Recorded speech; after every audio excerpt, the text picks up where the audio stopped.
Weakness is often seen as something to avoid, something to be ashamed of, or something that disqualifies us from achieving our goals. But in truth, weakness isn't the end of your journey. It's often the beginning of a deeper one. When people hear the word weakness, they think of failure, flaws, or brokenness. But what if weakness wasn't a wall blocking your progress, but a window into a part of yourself you never knew existed? Life has a way of testing you in places you never expected. You might think you're strong in one area, and out of nowhere, life exposes a gap, a vulnerability, a crack in the armor, and your first instinct might be to cover it up, to protect it, to pretend it's not there. But that's not where growth happens. Growth happens when you stare it in the face and say, I see you. You don't scare me. You're part of me now, and I'm going to use you. Weakness is the place where pride dies and purpose is born. It's where you stop depending on your own strength and start digging into something deeper, something unshakable when everything is going right. When your talent is enough and doors are opening easily, you don't have to confront what's lacking. But when you hit that wall, when you feel the sting of inadequacy, that's when you're invited into something more real, more raw, more powerful. Think about the people who inspire us the most. The ones who speak and something in your spirit wakes up. They're not the ones who had perfect lives. They're the ones who were broken, the ones who were betrayed, the ones who fell down and got back up. Not in spite of their weakness, but because of it. Because weakness stripped away the layers and revealed the core, the heart, the fire. That's what connects us to people. Not their strength, but their struggle. Weakness shows you who you are without the mask. It introduces you to the parts of yourself that don't depend on applause or affirmation. And it humbles you in a way that power never could. That humility, it doesn't weaken you, it grounds you. It gives you roots. So that when the storm comes, and it will, you don't get blown over because your identity isn't built on pretending to be invincible. It's built on truth, on the understanding that your limitations are not your enemy, they're your teacher. When you start to see your weakness not as something to hide, but something to honor, you begin to walk differently. You carry yourself with a quiet confidence, not because you have all the answers, but because you've learned how to stand even when you don't. You've learned how to keep moving forward even when the path isn't clear. That kind of strength doesn't shout. It doesn't need to. It's steady. It's real. The beauty of weakness is that it can't lie to you. It tells you exactly where you stand. And in that honesty, you gain clarity. You stop chasing things that were never meant for you. You stop pretending. You stop wasting energy trying to prove something, and you start living from a place of purpose instead of performance. That shift, that quiet, powerful shift is what opens the window to purpose, to growth, to impact. Because once you stop hiding your weakness, you become dangerous in the best kind of way. Not because you're perfect, but because you're free. There are moments in life when everything seems to fall apart. Plans collapse. Relationships break, health fails, dreams dissolve. In those moments, it's easy to believe you've been forgotten, like the setback you're facing is proof that you missed your chance. But what if that very moment, the one that feels like a detour or a delay, is actually setting you up for something far greater than you imagined? A setback doesn't mean it's over. A setback doesn't mean you failed. Sometimes it's the only way life can get your attention and redirect you to your real assignment. Because the truth is, we often chase things that look like success but have nothing to do with purpose.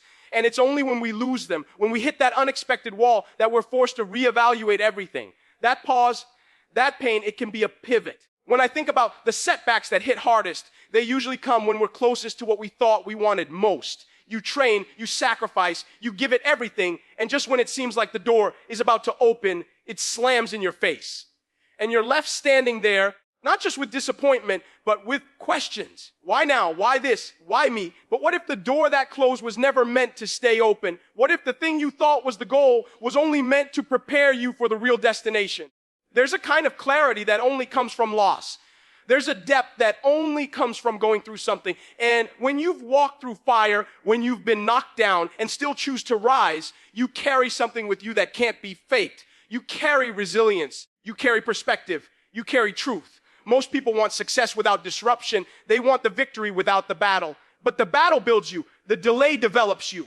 The setback strengthens you in ways the shortcut never could. When you go through it the hard way, you come out with something more than a win. You come out with wisdom. Sometimes a setback is the only thing that can slow you down long enough to see the bigger picture.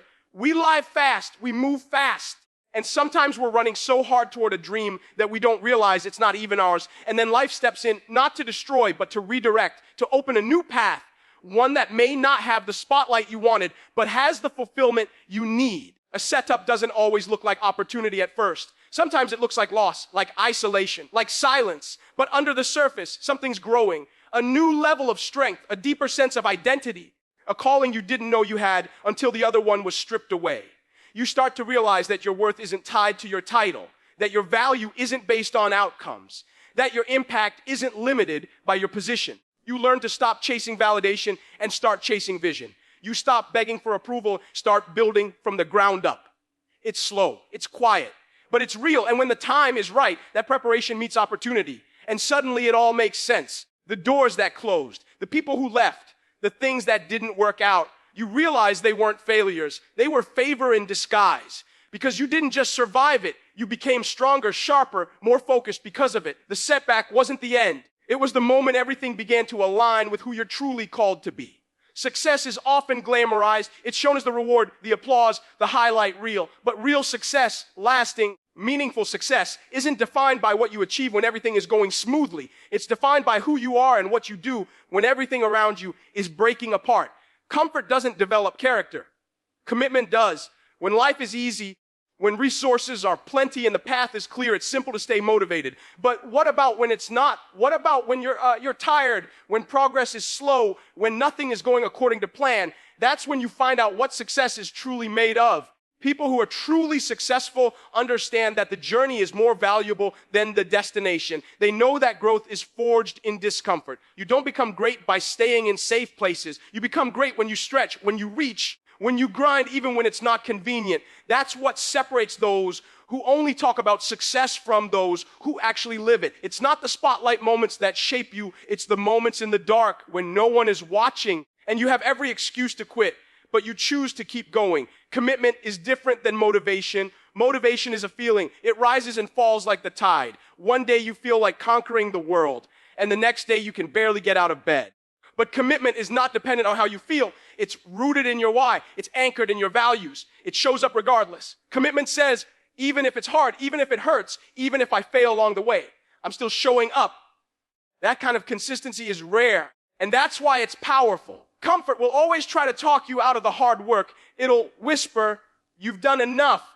It'll tell you to take the shortcut to lower the bar, to find the easy route. But every time you choose comfort over commitment, you trade your potential for temporary relief. You sacrifice long-term impact for short-term ease. And at some point, you have to decide what kind of legacy you want to leave. Do you want to be remembered for your talent or for your tenacity? For what you started or for what you finished? True success demands a decision that no matter how you feel, no matter how long it takes, no matter what obstacles you face, you will not back down. You won't let fear win. You won't let delay defeat you.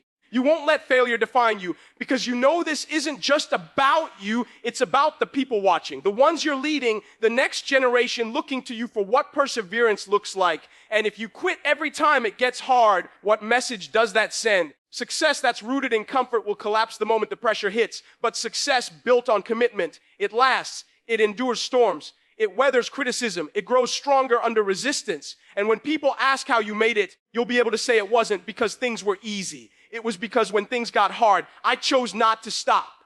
When the process stretched me, I didn't shrink. I stood tall. When my strength ran out, I leaned on my purpose. Because commitment will carry you farther than comfort ever could. There will be days when you question if it's worth it. Days when your progress seems invisible. Days when the dream feels too far away. But it's in those exact moments that your decision matters most. Not to be perfect, not to be the best, but to be faithful, to stay locked in, to finish what you started. Loss has a way of making everything feel uncertain. When something you've depended on is suddenly gone, it shakes your identity. Whether it's a dream, a relationship, a role, or even a sense of stability, the absence can leave you wondering who you are without it. But the truth is, you are not what you've lost. You are what you do with what you have left. That's where the difference is made. That's where strength is built, not in the presence of everything going right, but in the quiet, painful moments where something's been taken and you choose to keep moving forward anyway. You can spend so much energy grieving what was lost that you miss what remains. What remains is purpose. What remains is breath in your lungs. What remains is experience, wisdom, a story to tell. Even when life knocks you down and leaves a mark that never quite fades, you still have something left in the tank. You still have a choice. And that choice is where the real transformation begins. You can't change what you've lost, but you can decide how you respond to the loss. That's power. That's agency. That's ownership. There's a tendency to define yourself by outcomes.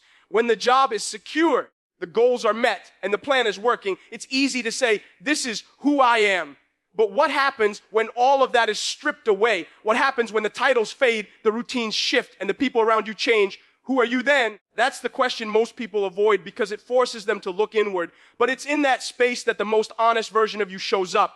Not the version built by applause or affirmation, but the version built by grit and quiet resilience. What remains is the fire that wasn't lit by achievement. It was lit by adversity. It's the kind of strength that doesn't need validation because it's been tested in silence. That strength doesn't boast. It doesn't need to shout. It just shows up day after day with consistency and conviction. That's what carries you when everything else has fallen away. It's not the resources you had. It's the resourcefulness you developed. It's not the opportunities you were given. It's the persistence you chose. You become more than your circumstances. You become evidence that loss is not the end. It's just the moment the rebuilding begins. Every time something is taken from you, you're faced with a crossroads. One path leads to bitterness, the other to breakthrough. One path leads to regret, the other to resilience. You don't get to choose what happens to you, but you get to choose what comes next. And that choice starts with what you do, with what you still hold in your hands. Maybe it's just a sliver of hope. Maybe it's just a little courage. Maybe it's a lesson from the pain. But that's enough. It's enough to build again. You are not the chapter that ended. You are the author of the next one. And what you write next is entirely up to you. Nobody can take that from you. Not the loss, not the betrayal, not the failure. What you do with what remains will tell a story that might just inspire someone else to do the same. Because it's not perfection that people relate to.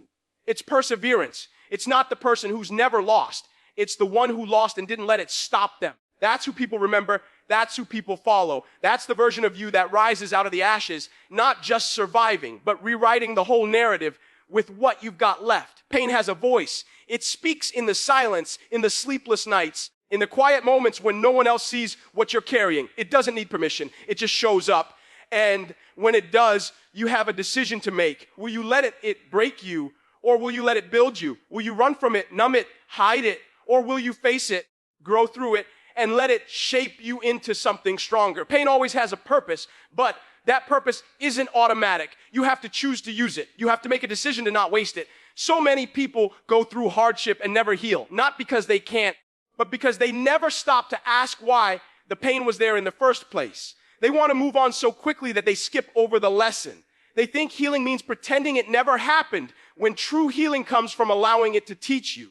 The things you've been through, the heartbreaks, the betrayals, the losses, they didn't just show up to wound you. They showed up to grow you, to wake something up inside of you, to shift your perspective, to deepen your capacity to lead, to love, to connect, to serve. You don't have to like what happened to you. You don't have to understand why it happened.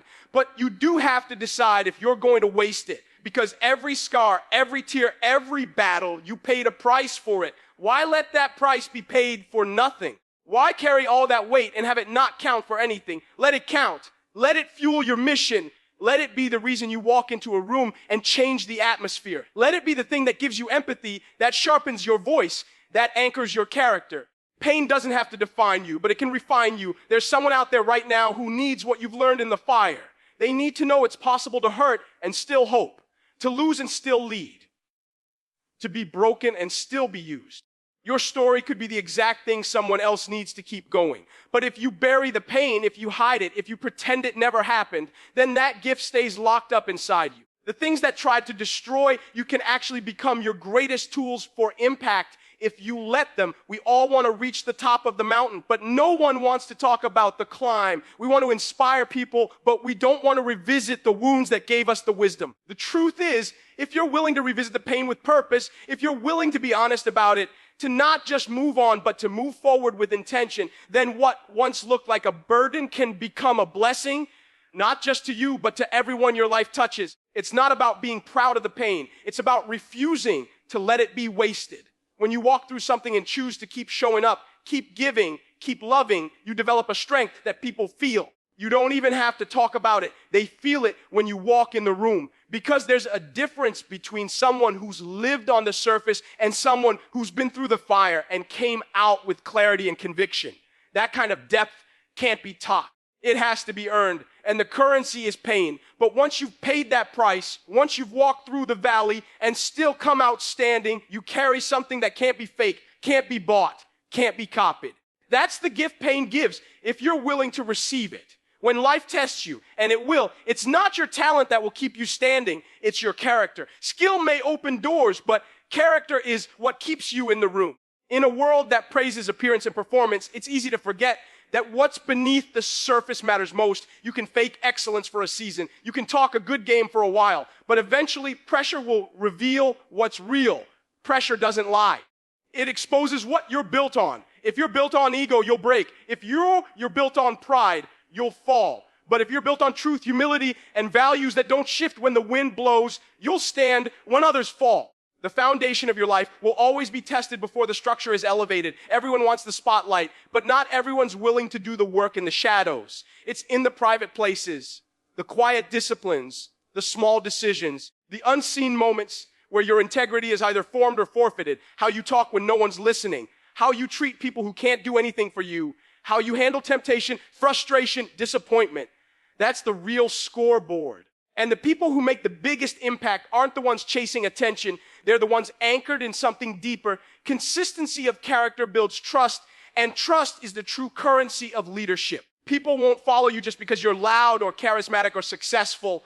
They'll follow you because they know you're the same person behind closed doors as you are in front of the crowd. They'll follow you because they see you do the right thing even when it costs you. They'll follow you because your life says, I'm not perfect, but I'm real. I'm not flawless, but I'm faithful. And that kind of consistency leaves a mark long after the applause fades. Every great leader, every world changer, every person who left a legacy, they weren't perfect, but they had a code, they had a core that didn't shift when their circumstances did. That's what character gives you. It's your compass when the map changes. It's your anchor when the waves rise. It's your filter when the noise is loud.